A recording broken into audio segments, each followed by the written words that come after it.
masa pandemi COVID-19, ikan menjadi salah satu makanan yang perlu dikonsumsi untuk meningkatkan daya tahan tubuh. Gemar makan ikan atau kampanye gemar ikan digaungkan Army Basin, Ketua Forum Peningkatan Konsumsi Ikan atau FORIKAN, saat kunjungan ke Desa Selopuro, Kecamatan Pitu, Kabupaten Ngawi, Jawa Timur. Di masa pandemi COVID-19, ikan menjadi salah satu makanan yang perlu dikonsumsi untuk meningkatkan daya tahan tubuh.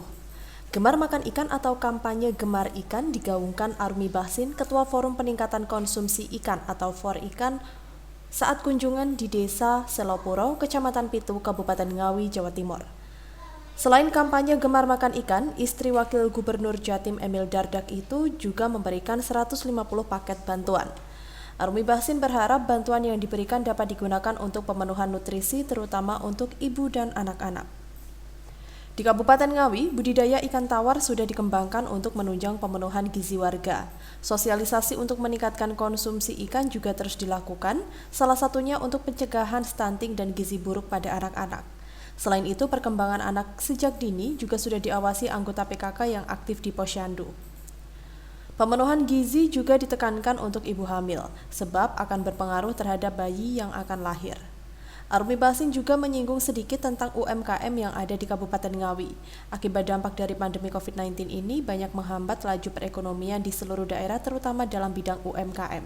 Program pembinaannya semua kita berbasis daring. Jadi pembinaan bagaimana untuk mendapatkan sertifikasi itu, dan juga pembinaan sampai penjualan secara online atau daring itu sendiri beradaptasi dengan saat-saat pandemi seperti ini. Kalau dulu kita pembinaannya tatap muka, sekarang kita pembinaannya secara daring, dan tentu saja banyak hal-hal yang membatasi kita. Contohnya harusnya sudah beberapa pameran yang kemudian kita fasilitasi untuk seluruh UMKM di Provinsi Jawa Timur yang skalanya Jawa Timur.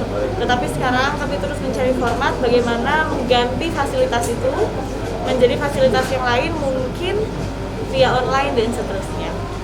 Harapan bagi pelaku UMKM di Ngawi ke depan bagaimana? Tetap bisa bertahan, tetap bisa beradaptasi, karena siapa yang bisa beradaptasi, dia yang bisa bertahan.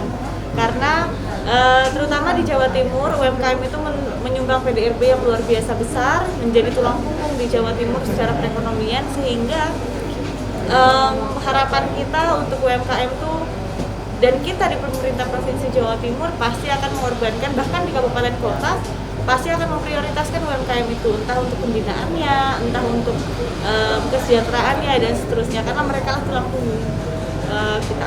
Harapannya pelaku UMKM bisa bertahan dan beradaptasi dengan pandemi ini dengan cara memanfaatkan teknologi online dalam memasarkan produk-produk UMKM utamanya di Kabupaten Ngawi. Pemerintah daerah juga akan terus memprioritaskan UMKM yang ada di Jawa Timur, entah itu dalam bentuk pembinaan maupun kesejahteraan. Dari Ngawi, Adi Susilo, Garda TV.